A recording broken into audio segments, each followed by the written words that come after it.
আধিপত্য বিস্তার ও চাঁদাবাজি নিয়ন্ত্রণে লক্ষ্মীপুরে ছোট বড় অন্তত 16টি গ্রুপ সক্রিয় রয়েছে। এরা টাকার বিনিময়ে বিভিন্ন রাজনৈতিক দলের হয়ে কাজ করে। সম্প্রতি শেষ উপজেলা নির্বাচনে কেন্দ্র দখলের পাশাপাশি তারা অংশ নিয়েছে হত্যাকাণ্ড সহ নানা অপরাধে।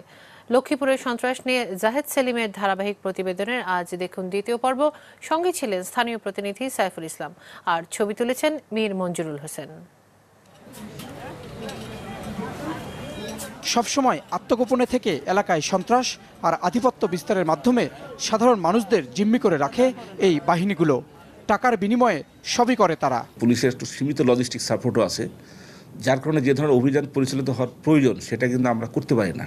তো আমরা আশা করি যে এখন এটা আমরা পারবো, যে এই ধরনের যারা সন্ত্রাসী আছে তাদেরকে আমরা গ্রেপ্তার করতে সক্ষম হব। লক্ষ্মীপুরে এরকম বাহিনী আছে 16টি। সবচেয়ে আলোচিত বাহিনীর নাম জিসান বাহিনী। দলটির প্রধান সুলেমান উদ্দিন জিসান নানা জায়গায় যোগাযোগ করার পর খোঁজ মেলে জিসানের। কেউ ওপেনে কেউ গোপনে একটা সংগঠন করে, হয়তো আমরা ওপেনে একটা সংগঠন করি। এই সংগঠন করার কারণে আজকে আমার এই দুরবস্থা। উপজেলা নির্বাচনকে ঘিরে দলটির উত্থান। আত্মগোপনে থাকলেও এলাকায় তারা তৎপর। তার মেয়ে আমার কইছিল তার ছেলের পক্ষে ভোট করার লাই। আমি ভোট না করার পরে প্রথমে আমার বাড়ি গড় পুলিশ দিয়ে বাঙাইল। তাহের এবং টিফু লক্ষ্মীপুরে যত অরাজকতা যত ক্রাইম করে সব তারাই করে। নাসির জিসান একসাথে একসময় চুরি ডাকাতি করত। দুইজন ছিল ওখানে চিহ্নিত চোর এবং ডাকাত। ওরা বিশাল বাহিনী তৈরি করছে। বাহিনী তৈরি করতে ওদের বাঘ বটারা নিয়ে ওরা দুটা বাহিনী হয়েছে। তবে এসব অভিযোগ টিপু অস্বীকার করলেও উপজেলা নির্বাচনে আরেক বাহিনীর প্রধান নাসির যে তারই আশ্রয় ছিল তা তিনি স্বীকার করছেন। নাসির জিসান দীপুর ভোট করছে, দুবারই ভোট করছে। নাসির আমার শেল্টার নেওয়ার জন্য ভোটের দিন আমার ভোট করছে। স্থানীয় আওয়ামী লীগের কোনো শক্তি যে এসব বাহিনীকে আশ্রয় দিচ্ছে তা বললেন জেলা আওয়ামী লীগের সভাপতি।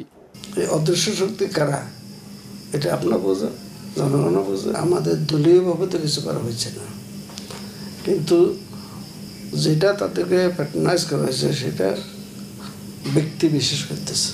তবে জিসান বাহিনীর প্রধান বিএনপির রাজনীতির সঙ্গে সক্রিয়, যদিও স্থানীয় বিএনপি বলছে তিনি দল থেকে বহিষ্কৃত।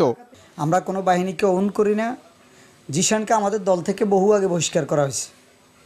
জিসানকেও আওয়ামী লীগই পৃষ্ঠপোষকতা করছে। না, আমার একবার বহিষ্কার করছে, আবার এটা প্রত্যাহারও করছে। আনিস চৌধুরী নিজের সম্বর্ধনা দিয়ে এটা চন্দ্রগঞ্জ এটা প্রত্যাহার করছে। আমরা জানি না, আনিস চৌধুরী জিজ্ঞাসা করলে বা থানা জেলা নেতা করে জিগাইলে তো জানবেন আমরা।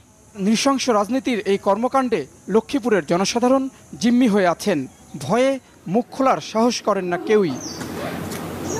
জাহেদ সেলিম, মাছরাঙা সংবাদ, লক্ষ্মীপুর।